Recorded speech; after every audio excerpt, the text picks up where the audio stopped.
आंदोलन चालू आहे याला महत्त्व आहे।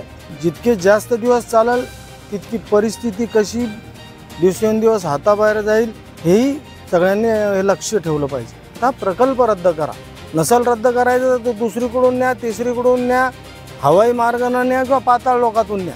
पश्चिम महाराष्ट्र पुरंदर विमानतळ असेल, पुणे रिंग रोड असेल, त्याला 5-6 पटीने पैसे देता, म्हणजे तुमच्या घरची शेती आहे काय? भ्रष्टाचाराच्या विरुद्ध कंटाळलेली जनता कशी रस्त्यावर येते ते नेपाळमधून शिका। क्योंकि बेरुखी से कोई भी आदमी बेहाल हो सकता है। भ्रष्टाचार जब चरम पे हो तो कोई भी देश नेपाल हो सकता है। पण भगतसिंगाचंही स्मरण करून कधी कधी त्या पद्धतीने काम करू शकतो, त्या पद्धतीने रस्त्यावर उतरू शकतो। आता जिल्हा परिषद, पंचायत समित्या, नगरपालिका, ग्रामपंचायती आल्यात।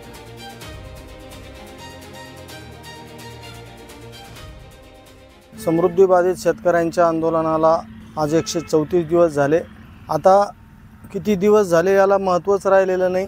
आंदोलन चालू आहे याला महत्त्व आहे आणि आता किती दिवस चालणार आहे पुढं याच्याकडं बघणं गरजेचं आहे। जितके जास्त दिवस चालेल तितकी परिस्थिती कशी दिवसेंदिवस हाताबाहेर जाईल हेही सगळ्यांनी हे लक्ष ठेवलं पाहिजे। काय झालं, इतके दिवस आम्ही रास्त मूल्यांकनाची मागणी करीत होतो, झालेल्या चुका दुरुस्त करा म्हणून मागणी करत होतो। आम्ही मागणी करत होतो याचा अर्थ भीक मागत होतो असं नाहीच। जे आमच्यामुळे निवडून आले जे कोणी राज्यकर्ते असतील ते सेवक या कॅटेगरीत मोडतात, सेवक म्हटले जातात, आणि जे अधिकारी कर्मचारी आहेत ते लोकसेवक म्हटले जातात। आणि दोघेही हे जनतेच्या जीवावर मोठे झालेले असतात। राज्यकर्त्यांना जनतेची मतं घेऊन मोठं व्हावं लागतं आणि जे कोणी अधिकारी कर्मचारी असतात ते जनतेनं कररूपी भरलेल्या पैशातून त्यांचे पगार होत असतात आणि त्यांच्याहून ते मोठे होत असतात। परंतु गेल्या 4 वर्षापासूनचा जर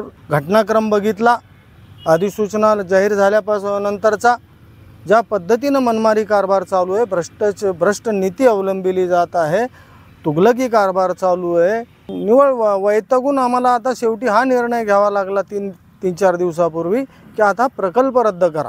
नसल रद्द करायचं तर दुसरीकडून न्या, तिसरीकडून न्या, हवाई मार्गाने न्या किंवा पाताळ लोकातून न्या। परंतु आता हा प्रकल्प आम्ही होऊ देणार नाही। आमची मागणीच आहे की प्रकल्प रद्द करा, आमच्या जमिनी आम्ही देणार नाहीत। ज्या पद्धतीनं राज्यकारभार चालू आहे शेजारील नेपाळ राष्ट्रात काय झालं, इथं तर 5-50च आहे, आपण ते एका युवकानं पुढाकार घेऊन सत्ता उलथवून टाकली आणि गायब करून टाकली। आणि ह्या निमित्तानं मला अर्थमंत्री जे कोणी असतील इथले तिथले देशातले दुसऱ्या राज्यातले यांना एकदा ते नेपाळचा घटनाक्रम बघा, तिथल्या अर्थमंत्र्यांना कशा पद्धतीनं प्रसाद दिलाय। मला अजितदादांनाही सांगायचं की तुम्ही 4दा येऊन गेले, बाजूच्या बीड जिल्ह्याचे तुम्ही पालकमंत्री आहात, परभणीला 4दा येऊन गेले, जालन्यात येऊन गेले, तुम्हाला प्रश्न अवगत करून दिलेला आहे इथल्या नेत्यांनी। तुम्ही अर्थमंत्री आहेत, पश्चिम महाराष्ट्र पुरंदर विमानतळ असेल, पुणे रिंग रोड असेल, त्याला 5-6 पटीने पैसे देता, म्हणजे तुमच्या घरची शेती आहे काय? आणि इथं आमचा प्रश्न मार्गी लावायला कोणालाच काही देणं घेणं नाही। काय हालत केली त्या अर्थमंत्र्यांची ते एकदा बघा। आणि भ्रष्टाचाराच्या विरुद्ध कंटाळलेली जनता कशी रस्त्यावर येते ते नेपाळमधून शिका। याच्यावरून मला एक 4 ओळी आठवतात एका शायरच्या की अपनों की बेरुखी से कोई भी आदमी बेहाल हो सकता है। भ्रष्टाचार जब चरम पे हो तो कोई भी देश नेपाल हो सकता है। हे मला देवाभाऊंना आणि अजितदादांना आणि शिंदे साहेबांना सांगायचं आहे। कालच भगवान बाबांनी सांगितलं, चांगलं विवेचन केलं, त्यांनी शासन प्रशासनाच्या डोळ्यात झणझणीत अंजन घालण्याचा प्रयत्न केला। त्यांनी नेपाळबाबत उल्लेख करताना हेही सांगितलं की आपण सुसंस्कृत आहोत, आपल्या शांततेच्या मार्गाने पण चालणारे लोक आहोत, आपण गांधीजींच्या याच्यावर दाखवलेल्या मार्गाने चालणारे लोक आहोत। परंतु आपण भगतसिंगाचंही स्मरण करून कधी कधी तसं त्या पद्धतीने काम करू शकतो, त्या पद्धतीने रस्त्यावर उतरू शकतो, हेही लक्षात ठेवलं पाहिजे। भविष्य जे दिसतंय देशाचं तर सोडा, महाराष्ट्राचं फार काही चांगलं दिसत नाही। 2-3 दिवसापूर्वीच आसाममध्ये सुद्धा नेपाळसारखाच उठाव झाला आहे। तिथल्या आदिवासी शेतकऱ्यांच्या जमिनी उद्योगपतींच्या, शासनकर्त्यांचे मित्र असलेल्या उद्योगपतींच्या घशात घालण्यासाठी त्यांना ज्या शब्द दिला होता मोदीजींनी तो पाळला नाही। कुठले तरी 6th कॅटेगरी म्हणतात त्याच्यात घ्यायचा, तर ते जर घेतलं असतं तर त्यांच्या जमिनी तुम्हाला बळकावता येत नाही, घेता येत नाही, पण ते केलं गेलं नाही। त्यांनी उठाव केला आहे, ते शांततेत करीत असले तरी केव्हाही आसामचा नेपाळ होऊ शकतो हे सांगा. आणि महाराष्ट्र असंच सुरू जर राहिलं, परवाचं आपण मराठा समाजाचं आंदोलन बघितलं, सातत्यानं उठाव केल्यानंतर काही मागण्या मान्य केल्या आणि शासनानं मान्य केल्यानंतर सगळ्या मंत्र्यांचा त्याच्यात सहभाग आलाच. 3 मंत्री कशाच्या आधारावर परत एकदा विरोध करतात शासनाच्या निर्णयाला. चुकीचं असेल तर न्यायालयात जाता येतं.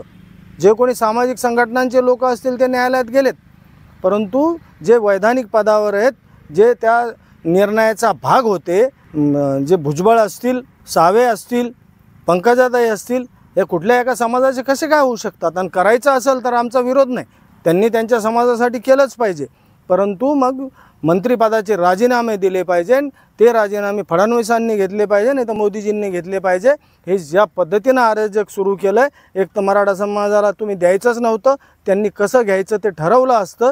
ते आणखी एक दिवस जर थांबले असते आणि राहिलेले 90% जर मराठा मुंबईत गेले असते तर नेपाळसारखी परिस्थिती 4च दिवसात उद्भवली असती. हे सांगायला काही ज्योतिषाची गरज नाही, परंतु ते देताना विचारपूर्वक करायला पाहिजे होतं. तुम्हाला भुजबळांना विचारायला पाहिजे होतं, देवकारे बाबा सावेंना विचारायला पाहिजे, पंकजा मुंडेला विचारायला पाहिजे होतं का देऊन टाकू का नको टाकू, ते हे सगळं समजायला पाहिजे होतं. आता भांडणं येणाऱ्या काही काळात जरी नेपाळसारखी परिस्थिती व्हायला उशीर लागणार असेल तर समाजात वितुष्ट निर्माण होणार आहे. आणि यांच्या निवडणुका झाल्यात, यांच्या 4 वर्ष बाकी आहेत आणखी निवडणुकाला. आता जिल्हा परिषद, पंचायत समित्या, नगरपालिका, ग्रामपंचायती आल्यात.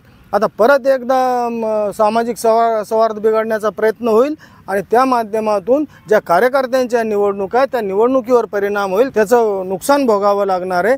एकीकडं तुम्ही स्वतःच्या निवडणुका आल्या की राजकारणाचे जोडे बाजूला काढून ठेवायचं सांगता आणि दुसरीकडे तेच जोडे कार्यकर्त्यांच्या हातात देता. हे फार चुकतं आहे, हे थांबवा.